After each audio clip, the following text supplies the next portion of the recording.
కాంగ్రెస్ శాసనసభ పక్ష సమావేశం ముగిసింది. సమావేశంలో ప్రస్తావనకు వచ్చిన అంశాలను మా ప్రతినిధి తుర్పాల్ ప్రత్యక్ష ప్రసారం ద్వారా అందిస్తారు.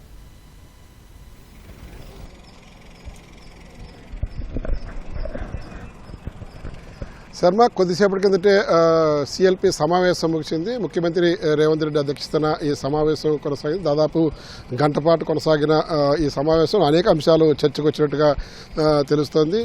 ప్రధానంగా సభ్యులు అందరూ కూడా ఈ సమావేశాలకు హాజరు కావాలని ఈ సందర్భంగా ముఖ్యమంత్రి స్పష్టంగా చెప్పినట్టుగా ఎమ్మెల్యేలు చెప్తున్నారు. అదేవిధంగా పూర్తిగా సమాచారంతో సమాయత్తంతో ఉండాలి, ప్రతిపక్షాలు ఏం అడిగినా కానీ ధీటుగా సమాధానం ఇచ్చేటట్టుగా ఉండాలని చెప్పి కూడా స్పష్టం చేసినట్టుగా తెలుస్తుంది.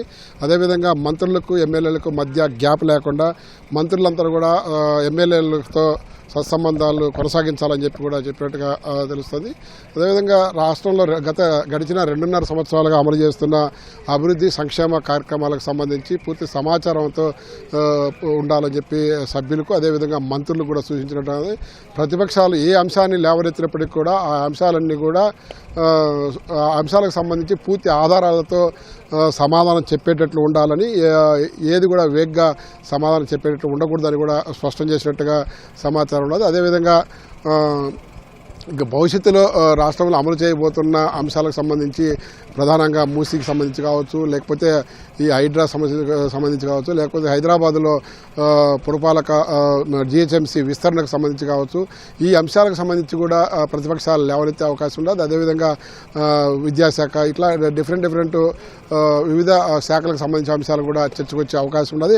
వాటికి సంబంధించి సరైన సమాధానం ఇచ్చేటట్టుగా మంత్రులంతా కూడా పూర్తి సమాచారంతో ఉండాలని చెప్పి సూచించినట్టుగా తెలుస్తుంది. అదేవిధంగా సభ్యులు ఎవరు కూడా సమావేశాలు పూర్తయ్యే వరకు కూడా ఎవరు గైర్హాజరు కాకూడదని, వచ్చిన తర్వాత మధ్యలో సభ్యులు వెళ్ళిపోకూడదని కూడా సూచించినట్టు తెలుస్తుంది.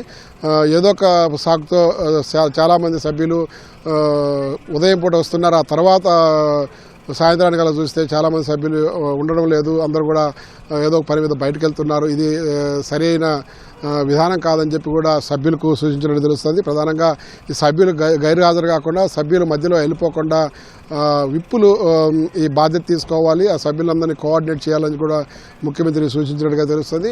అదేవిధంగా మంత్రులు ఎమ్మెల్యేలకు అందుబాటులో ఉండి ఎమ్మెల్యేలు ఏదైనా అంశాల మీద వాళ్ళు ఏదన్నా వచ్చి సంప్రదించినట్లయితే వాళ్ళకు తగిన సమాచారం ఇచ్చేటట్టుగా సమన్వయం చేసుకొని ముందుకెళ్లాలా, ఎక్కడా కూడా ఎమ్మెల్యేలకు మంత్రులకు మధ్య విభేదాలు ఉండకూడదని కూడా చెప్పినట్టుగా తెలుస్తుంది. ధన్యవాదాలు తిరుపాల్.